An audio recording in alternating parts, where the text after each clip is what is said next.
On était un certain nombre, donc chambres d'agriculture, experts comme moi de la recherche, mais aussi certains acteurs locaux importants et les élus, enfin pas les élus à l'époque, les chargés de mission, notamment de l'agenda 21. On a réfléchi à qui on devait mettre dans le conseil consultatif de gouvernance alimentaire durable et le choix a été fait de définir effectivement ces 5 collèges, donc avec...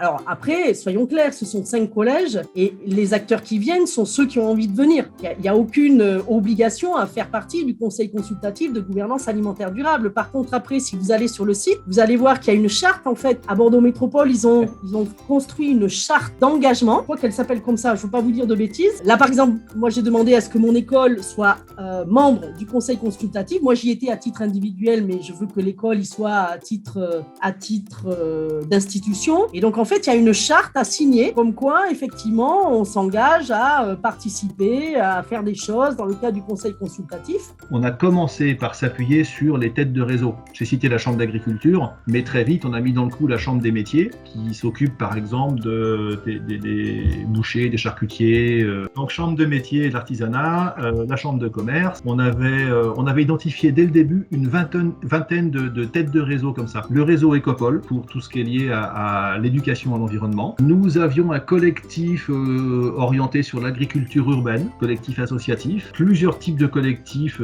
paysans, différents types de structures qui se sont mobilisées. Alors oui, ça nécessite du militantisme au départ, mais c'est un militantisme entre guillemets professionnel. C'est pas un militant ou une forme de lobbying, on peut le dire comme on veut. Ce qui a été super intéressant, c'est qu'au terme des 3 années de construction, tout ce petit monde-là a réussi à trouver des consensus sur le niveau d'engagement qu'ils voulaient mettre en place.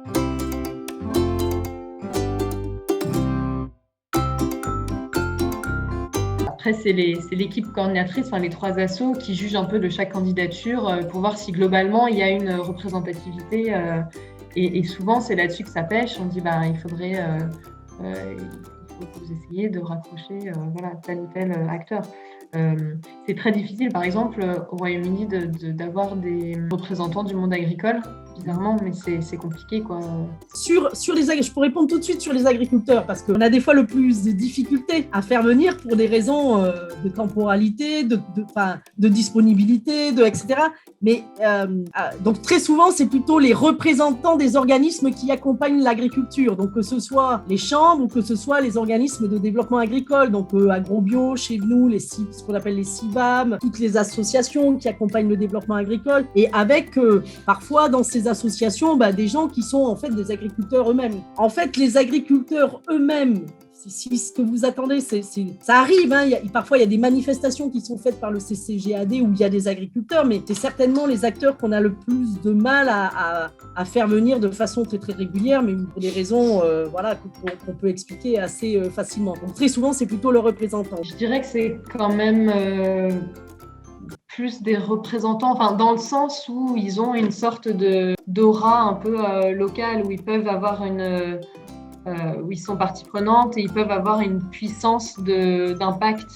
En tout cas, pour le comité de pilotage. Là, ce sont 22 experts, et dans le cahier des charges, si je peux dire, il fallait que chacun de ces experts ait été impliqué dans l'élaboration du PAT, donc évidemment qu'ils sachent de quoi il en retourne. Il fallait qu'ils soient tous bien représentatifs des différents champs de l'alimentation. Il fallait qu'on n'ait pas que des élus, pas que des... D'ailleurs, on n'a pas d'élus, ou sur des élus sur d'autres fonctions, mais en tout cas, ils n'interviennent pas ici avec une casquette d'élu. Bien entendu, il fallait qu'on soit sur la parité, il fallait qu'on soit sur un équilibre savant entre les associations, les réseaux d'entreprise, des choses comme ça, les consulaires, et puis il fallait, même dans le champ de l'agriculture, il fallait qu'on ait un mélange assez fin entre les représentants plutôt du monde paysan, biologique, et agriculture, conventionnelle. Donc ça a pris pas mal de temps, mais on a réussi à trouver un consensus avec ces 22 membres qui ont tous accepté, personne n'a dit non. Et ce qui est très important, c'est que ces membres, ils viennent de structures qui tournent autour des questions alimentaires, mais ils ne représentent absolument pas cette structure. Ils sont désignés en tant que personne. Donc le jour où il y en a un qui lâche l'affaire parce qu'il déménage ou il prend sa retraite ou que sais-je, il n'est pas remplacé par successeur. C'est vraiment la personne en tant qu'individu. We've got some food policy councils that are an association of organizations, and then we have others that are more of an association of of individuals. So let's say you are joining a food policy council as a representative of your organization, and then there's a discussion about something. Shall we go for this project, yes or no? Or shall we do it this way or that way? If you are there as Anne, you can say, well, Anne is much more for this than for that, and I don't think this is convincing, so I'm going to vote for that. If you're there as representative of X, then you have to say, well, I'll have to go back to my organization, and we'll have a series of meetings about this, and I will have to talk to the board, and they'll get back to you in 3 months' time. So in that sense, having individuals is more agile.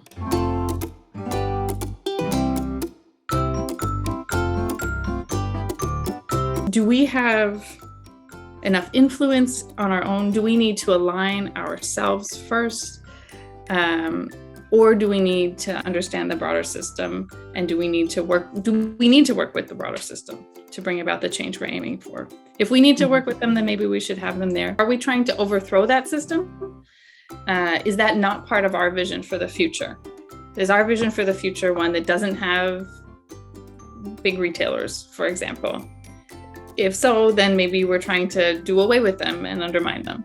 Or do we actually think that in the 5 years, the 10 years coming, they're still going to be a big part of the food system, in which case we need to include them? Il n'y a pas vraiment de liberté d'action territoriale et c'est ça qui est compliqué. Du coup, c'est dur de travailler avec eux parce qu'ils dépendent d'une politique qui est plus nationale. Ils partent beaucoup sur des personnes motivées qui vont apprendre à connaître au début parce que entre le moment où généralement une ville nous contacte pour faire partie du réseau et le moment où ils ont coché, disons, tous les critères pour en faire partie, il se passe bien 1 an, quoi. Par contre, nous, les recommandations du réseau, c'est plus avoir des représentants du milieu économique local, du milieu académique, de la société civile, de la collectivité territoriale. Et après, c'est un peu eux, selon, il y a une ville où peut-être ils vont avoir un contact privilégié avec le service environnement, un autre ça va être avec le service économie, peu importe, du moment qu'il y a un peu une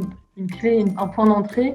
Et pareil, au niveau des entreprises locales, ça peut être juste un café un peu alternatif qui est super motivé par l'idée. Et même si c'est une petite entreprise, elle est quand même au courant des enjeux, des challenges, des besoins de son milieu.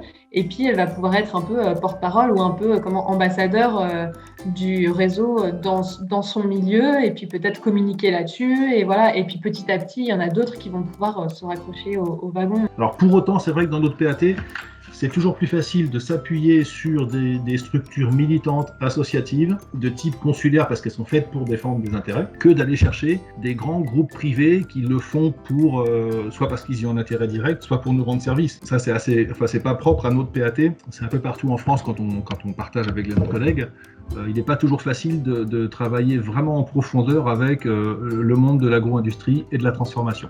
Alors, on a besoin en fait, on commence à se rapprocher un peu plus du monde de l'entreprise par différentes manières. Soit on a affaire à des acteurs du monde de l'entreprise. En particulier, il y a un réseau là sur Nantes qui s'appelle le réseau des dirigeants responsables de l'Ouest, qui est un réseau d'entreprises. Ceux qui travaillent sur la question alimentaire peuvent quand même trouver un intérêt parce que derrière nous, on communique aussi, on informe, on sort des journaux, on explique comment tout ça se passe. C'est toujours intéressant pour eux d'avoir un petit encart dans le journal disant, Tipiac qui est sur notre territoire ou les petits beurres lus ou des choses comme ça. Ce sont des opérateurs qui travaillent des produits locaux, qui embauchent de la main-d'œuvre locale et qui vendent un peu partout en France et dans le monde. Et puis la deuxième dimension, ce sont des entreprises qui, elles, ne sont pas dans la question alimentaire, mais qui voient bien la force de la thématique alimentaire et qui ont par exemple des salariés qui s'intéressent ou qui s'interrogent sur comment monter une AMAP d'entreprise, comment faire pousser des tomates cerises l'été sur le toit de notre entreprise.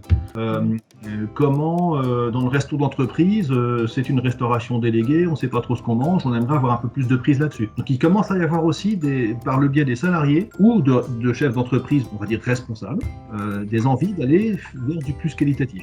Here in Germany, what I have seen is that there's different kinds of invitation. There's the invitation to be a part of the Food Policy Council, and then there's of course invitations to come to an event and join a discussion, for example. example. Those are different things. Or maybe somewhere down the line, become a partner for a project, because you do want to change what's going on in supermarkets, obviously. Mm-hmm. But right now, at least in Germany, most supermarkets are very much not at the front of, a positive development for local sustainable food. Most of the supermarkets here are very much, I would say, part of the problem, to put it very, simply. But then it depends a little bit. If, like in Cologne, again, there's, we have these big chains in Germany, just like you have in Belgium. And one of the biggest ones is Rewe. Rewe they have their headquarters in Cologne, national headquarters or international even. But there's also local Rewe supermarkets that are being run by different owners. Mm-hmm. So those are two different things. There's a few of them in Cologne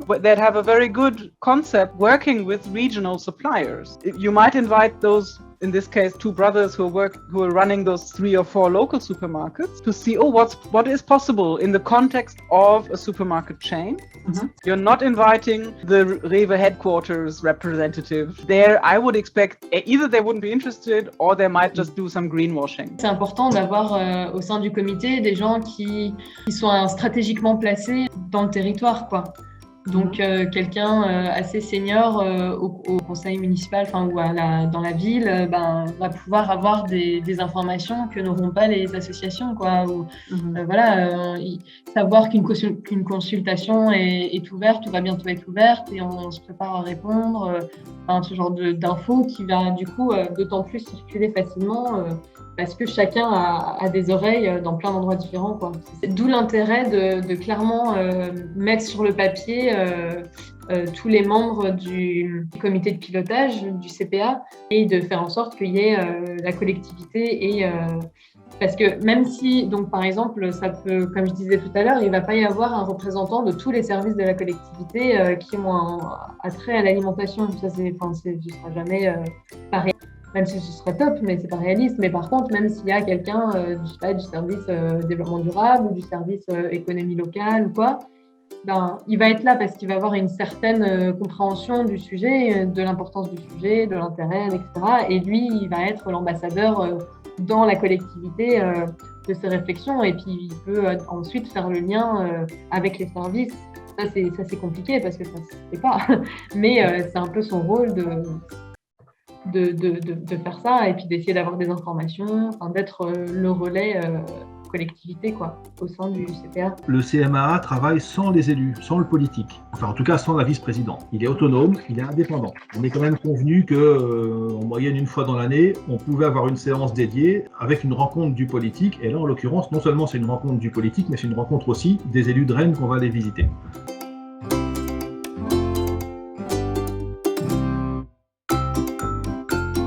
Les experts ont conscience des attentes citoyennes et sont capables de nous faire remonter un peu les desiderata. On a quelqu'un de la CLCV, on a, je vous disais, la nutritionniste. La nutritionniste, c'est une de celles qui organise des animations très très concrètes, très opérationnelles, dont les défis famille. Donc pour nous, c'est d'avoir quelqu'un qui puisse expliquer aux autres, qui puisse expliquer au directeur de Auchan comment, pendant 8 mois, 9 mois, elle travaille avec une trentaine de foyers et qu'est-ce que les gens attendent. Là où le directeur d'Auchan dit, moi je suis un petit peu inquiet parce que dans mon magasin, les parts de marché baissent et puis que la question de l'alimentaire, elle est pas toujours simple. C'est un parti pris.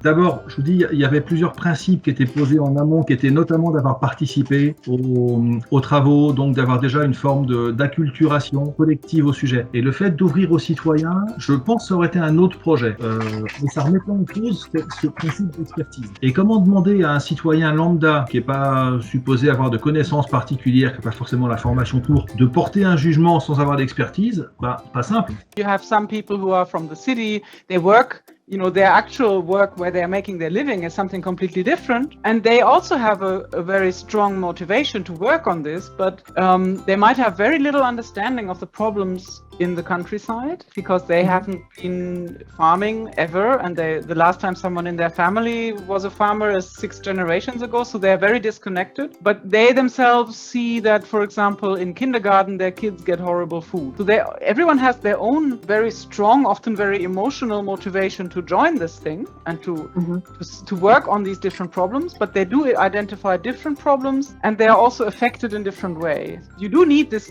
big mix of people, but that all also means you have this mix of people and you're having these very different levels of understanding, very different levels of emotional involvement or reason to be there.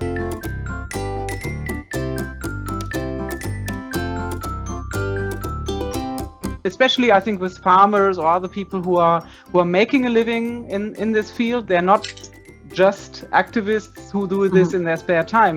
For them, it's also important that you actually, that you're working on something where you feel like, okay, we're making progress. We're not coming together every so many weeks and we're just discussing and then we all leave again and nothing is moving forward. But I think for farmers and other people who are in Germany, and I would think it's the same in Wallonie, you have a lot of people who are really kind of at the limit. They're putting all the hours that they have, they're still barely making a living. They're thinking about whether they can keep their farm, whether they can keep going. So in that position, you're not saying, oh yeah, let's meet other people and have a nice chat. You need to get the feeling very quickly, okay, this is going to be something that will make a difference for myself for my farm very soon. Otherwise, you can't invest that time. And how to have a conversation, how to bring all of these people into a conversation that doesn't, that works for all of them, that they create an understanding, they come to a joint picture of what is currently going on, what are the main problems right now, but also what's our joint vision.